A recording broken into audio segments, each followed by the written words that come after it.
A rare, extremely exclusive 2006 Gulf Oil Heritage Edition Ford GT supercar was crashed. The car was bought at auction for $704,000 and only saw a few miles on the road before meeting an untimely death. This rare Ford supercar was a Gulf Oil Heritage Edition, of which only 343 cars were ever produced. According to reports, the owner lost control of his Ford GT when he downshifted outside his housing estate in Boca Raton, Florida. The sudden loss of control caused the owner to hit a palm tree.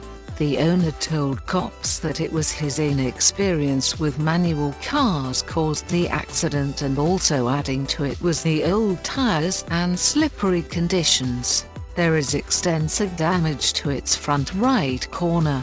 The motoring world should seriously consider special supercar license to keep people like this from destroying our automotive history.